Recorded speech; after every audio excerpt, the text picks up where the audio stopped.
আচ্ছা, আমাদের ওয়ালেটে যে নোটগুলো থাকে কখনো কি ভেবে দেখেছি ওগুলোর পেছনে কি দারুণ এক ইতিহাস লুকিয়ে থাকতে পারে? দেখতে তো খুবই সাধারণ একটা কাগজের টুকরো, কিন্তু এর জার্নিটা কিন্তু বেশ লম্বা আর ইন্টারেস্টিং। চলুন আজ সেই গল্পটাই একটু জানা যাক। আমরা তো সবাই শুনে এসেছি যে ভারত ছিল সোনে কি চিড়িয়া, মানে সোনার পাখি। চারদিকে সোনার রূপোর ঝনঝনানি, লেনদেন হতো সোনা বা রূপোর কয়েনে। তাহলে হঠাৎ করে এই দামি ধাতু ছেড়ে কাগজের নোট কেন এলো? কি এমন দরকার পড়ল?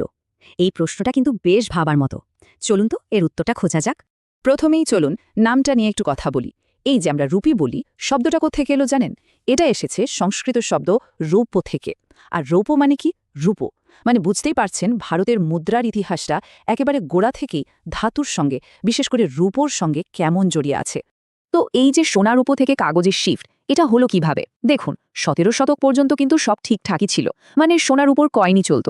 কিন্তু আসল পরিবর্তনটা শুরু হলো ১৭৭০ সাল থেকে। কলকাতার একটা প্রাইভেট ব্যাংক, নাম ছিল ব্যাংক অফ হিন্দুস্তান, তারাই প্রথম কাগজের নোট নিয়ে আসে। এরপর ব্রিটিশ সরকার দেখল, আরে এটা তো দারুণ জিনিস। ব্যাস ১৮৬১ সালে পেপার কারেন্সি অ্যাক্ট পাস করে নোট ছাপানোর পুরো কন্ট্রোলটা তারা নিজেদের হাতে নিয়ে নিল। কিন্তু ভাববেন না যে ব্রিটিশরা পুরো কন্ট্রোল নিয়ে নিল আর সব সমস্যার সমাধান হয়ে গেল। না, ব্যাপারটা অত সোজাসাপটা ছিল না। কারণ ব্রিটিশদের পাশাপাশি তখন ভারতে আরও অনেকেই কিন্তু নিজেদের টাকা ছাপাত। মানে আজকের মতো একটাই কারেন্সি সিস্টেম তখন ছিল না। চলুন দেখি আর কারা কারা তখন নিজেদের মুদ্রা চালাত। যেমন ধরুন গোয়ার কথা। ওখানে তো পর্তুগিজদের শাসন ছিল, তো স্বাভাবিকভাবেই সেখানে চলত পর্তুগিজ রুপি, আর সেই নোটগুলোতে ছাপা থাকত পর্তুগিজ রাজার ছবি। একবার ভাবুন তো ব্যাপারটা, একই দেশে আছেন অথচ আপনার পাশের অঞ্চলেই হয়তো অন্য আর এক শাসকের নোট চলছে। কি অদ্ভুত, তাই না?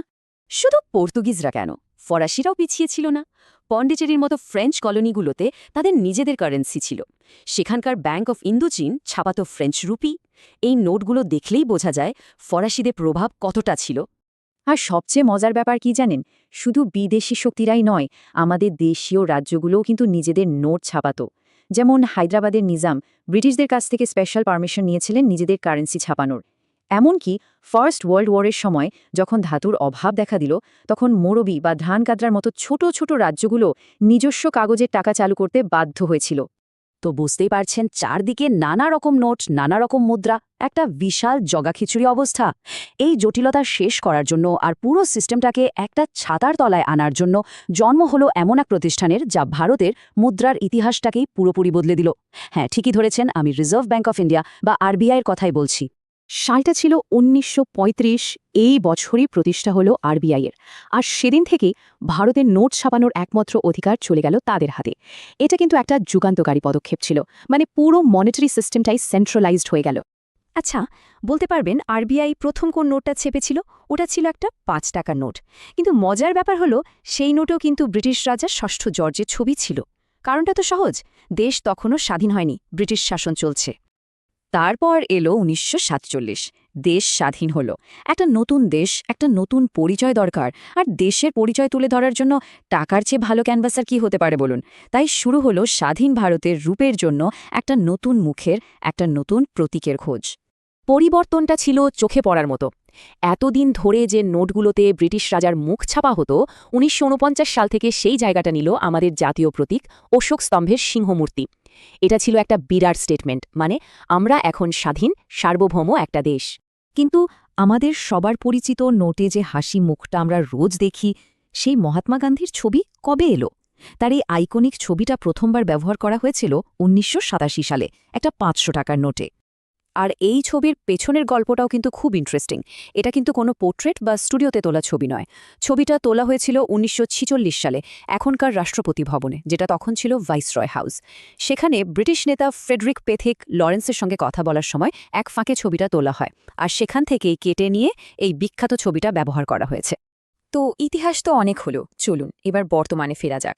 আমাদের হাতে যে নোটগুলো ঘুরে, সেগুলোর ব্যাপারে কিছু মজার তথ্য দিই, যেগুলো হয়তো আমরা খেয়ালই করি না। আচ্ছা, কখনো কি নোটের পেছনের ওই ল্যাঙ্গুয়েজ প্যানেলটা ভালো করে দেখেছেন? গুণে দেখলে দেখবেন ওখানে মোট ১৭টা ভাষায় নোটের ভ্যালু লেখা আছে। হিন্দি আর ইংরেজি বাদ দিয়েও আরও ১৫টা। এটা আমাদের দেশের অবিশ্বাস্য ডাইভার্সিটির একটা ছোট্ট উদাহরণ। এবার একটা ছোট্ট প্রশ্ন করি, সব নোটেই তো আরবিআই গভর্নরের সই থাকে, তাই না? কিন্তু একটা নোট আছে যেটা ব্যতিক্রম, বলতে পারবেন কোনটা? হ্যাঁ, ১ টাকার নোট। বলুন তো, ওই ১ টাকার নোটে কার সই থাকে?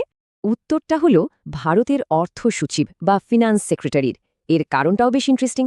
আসলে ১ টাকার নোটটাকে কারেন্সি নোট না, বরং কয়েন হিসাবে ধরা হয়। আর এটা আরবিআই নয়, সরাসরি ভারত সরকার ইস্যু করে। তাই এই একটাই নোট যেখানে গভর্নরের বদলে অর্থ সচিবের সই থাকে। এবার এমন একটা টপিকে আসি যেটা আমাদের সময়ের অন্যতম বড় একটা অর্থনৈতিক ঘটনা, যা রীতিমতো গোটা দেশকে নাড়িয়ে দিয়েছিল।